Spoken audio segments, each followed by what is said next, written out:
A warm welcome to the Shell and Hacker team. We are Team Locus and myself, Abhinav Tyagi, along with my team members Shivang Sharma, Utkarsh Singh, and Siddharth Mohan Bansal. We are here to present the functional prototype which we made for round 2, which is a Streamlit based website which is completely made on Streamlit and hosted on Streamlit community platform. So here's the website which we made. We also included this cute little logo, which is of course inspired by the Shell theme. Also, our basic theme for the website was Blossom Pink and Blue and White Gradient. So before we actually deep dive in the website, let us see how we actually made the model that was used in the round 1.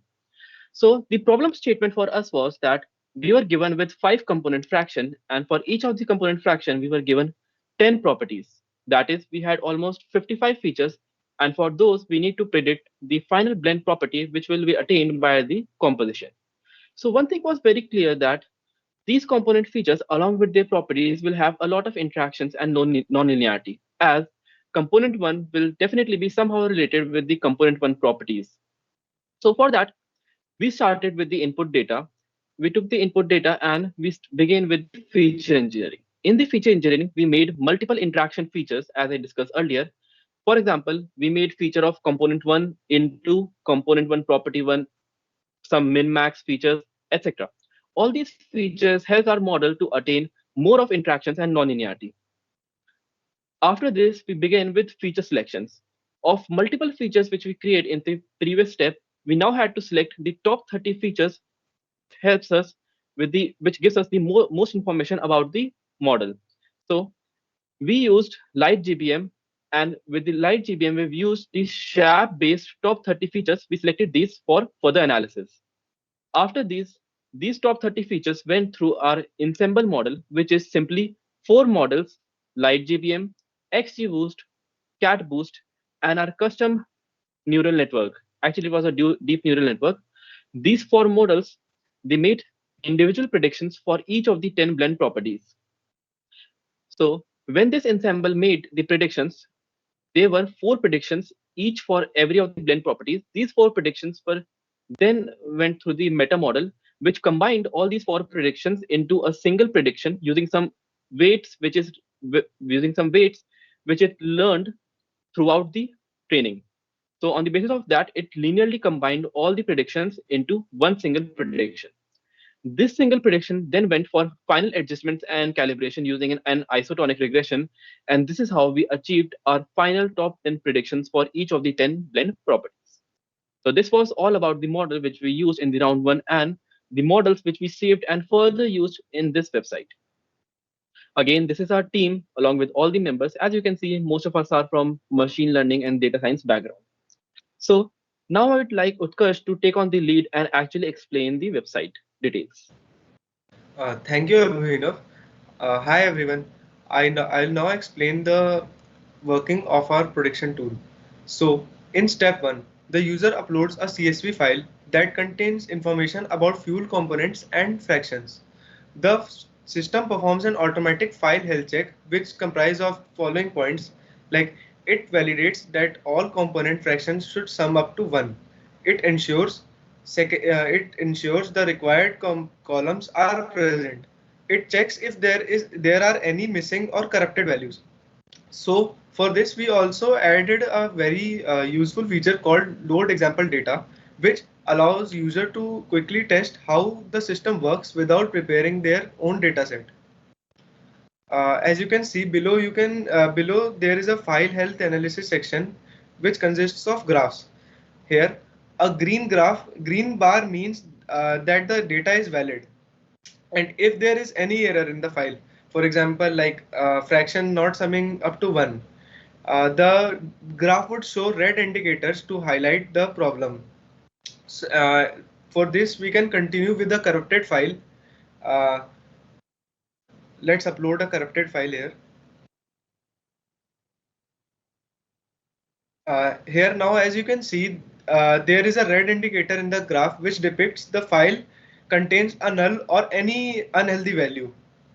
So this makes it easier for users to understand whether their file is ready for prediction. Now let's move on to step 2, which is result prediction.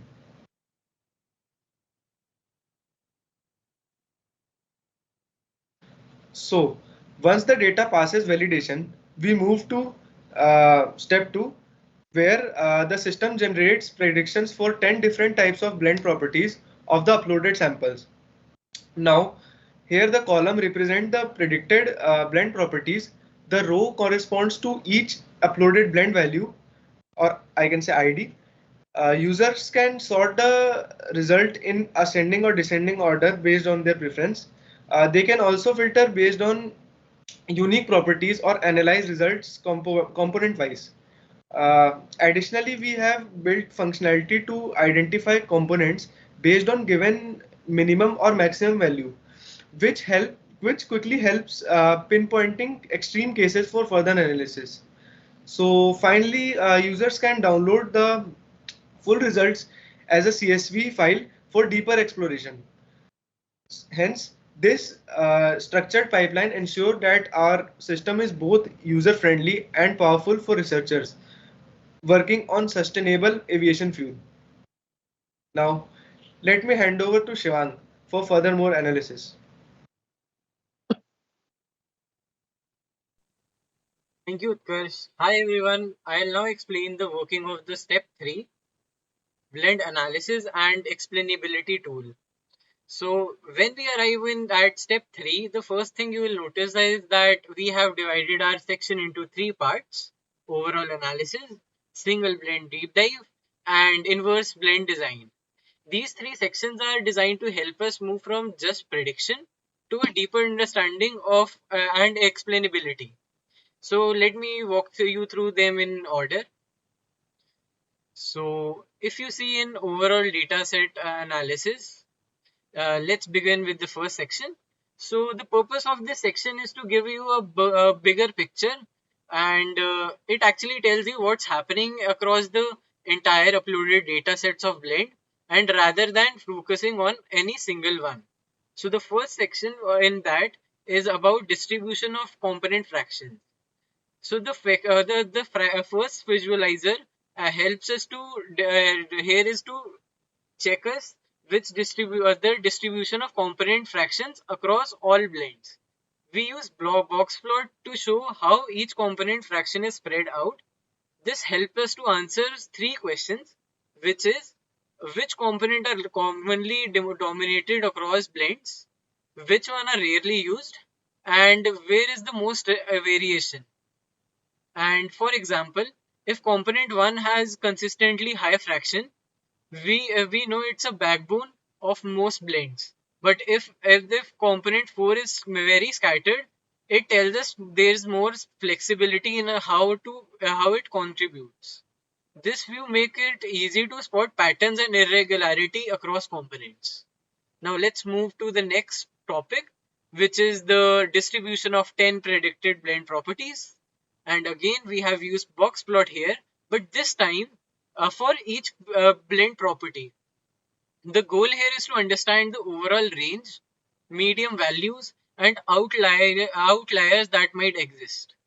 This analysis is crucial because it shows whether the certain properties are tightly clustered, meaning that the model consistently predicts with the narrow band, or if they are widely spread, which could suggest variability in the input data or sensitivity to certain components. So together, these two plots, one for fraction and another one for properties, provide a clear snapshot of the dataset behavior. So moving on the third section, which is the feature glow importance SHAP, and it basically the final part of the overall dataset analysis is global feature importance, and this shows how which we show using SHAP value. So this is one of the most powerful explainability tool in our system, and here's why. It answers the question which feature are generally the most important drivers of prediction across the entire database. On the SAP summary plot, each point represents one prediction. The color shows whether the feature was high or low, which means which with red it means that the feature was high, and with blue it means low. The position of axis, the position of axis shows whether the feature pushed the prediction high or low. So what this means is that in practice, that you can look at any property, say blend property 3, and immediately see which input feature consistently influence it most. And this actually gives us a global level understanding of the model's logic, not just about row wise, but overall all the blends together. So now let's move on to the next section, which is the single blend deep dive. This section is designed to zoom in one of specific blend and explain its prediction in detail. So in select a blend, this process begins by simply selecting a blend ID from the data set.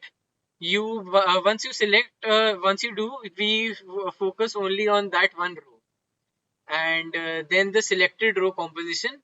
We first display the composition of that table in a table, blend in a table, so you can quickly check the actual fraction and property value that were used as input. And the next is the blend composition radar chart. And the first chart actually shows the fractions of all component in a circular format, which makes it easier to compare their proportion at a glance. And the second radar chart zooms in one property profile of an individual component, and shows how it behaves across multiple dimensions.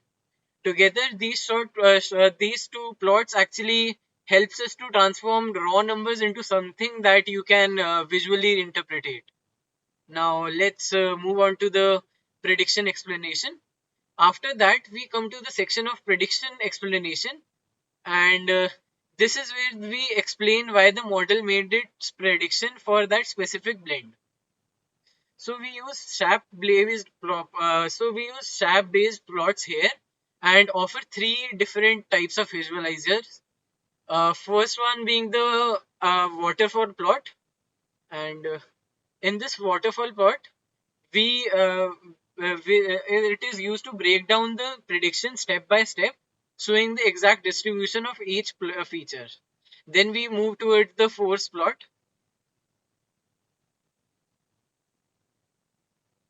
and it visualizes features as forces, and it actually visualizes the features and forces pushing towards the prediction higher or lower. And finally, we move towards the decision plot, which shows the full path of how the model arrives at its decision. Each of these serve a different audience, whether you prefer a numerical breakdown, intuitive visual, or full decision flow.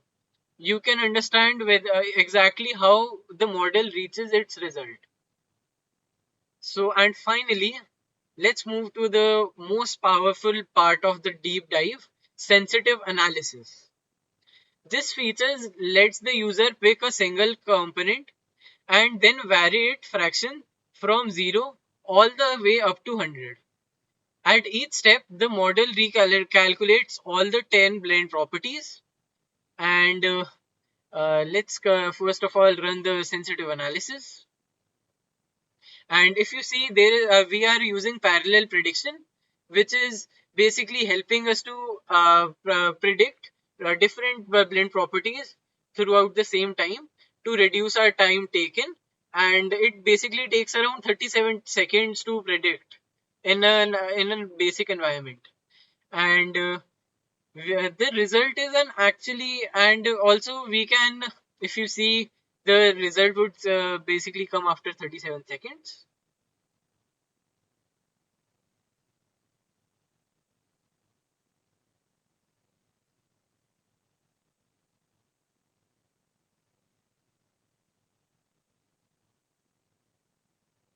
The result is a set of curves showing how each property changes in response to that one component. This is actually an extremely important, because it actually gives an actionable side. We can also select every line individually, and also the result is set of curves. So the for example, Let's now move and show all the features, all the lines all together.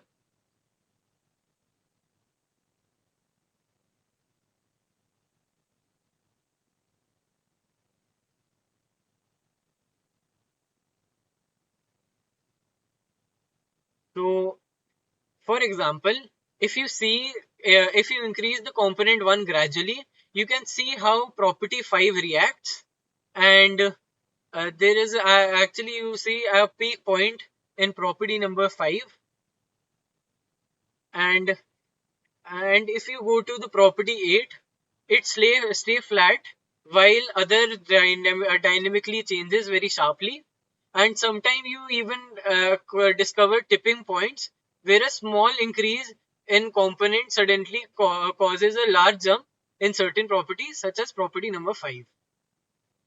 This kind of analysis turn our model into a virtual lab instead of physically mixing fuels, which is very costly and time consuming. You can simulate different components instantly and understand the consequences before making any real world decision.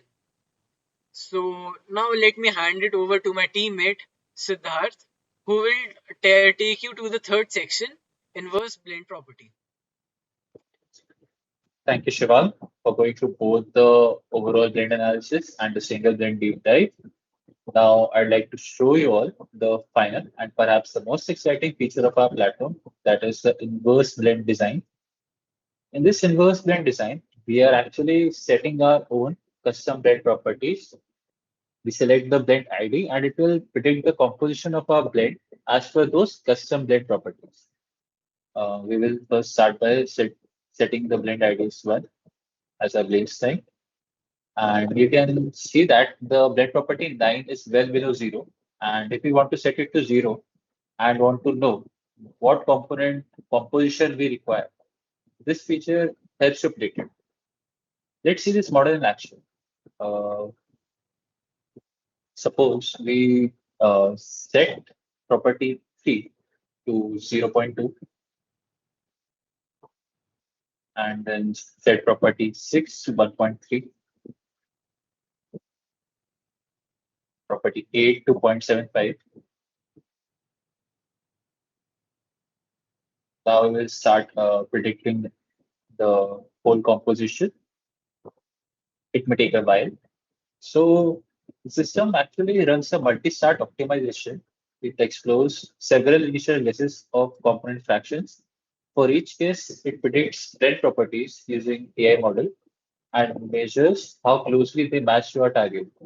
It ensures that the fraction sum up to 1 and stay within feasible bounds. It returns the optimal composition error and the predicted properties for evaluation. Let's wait.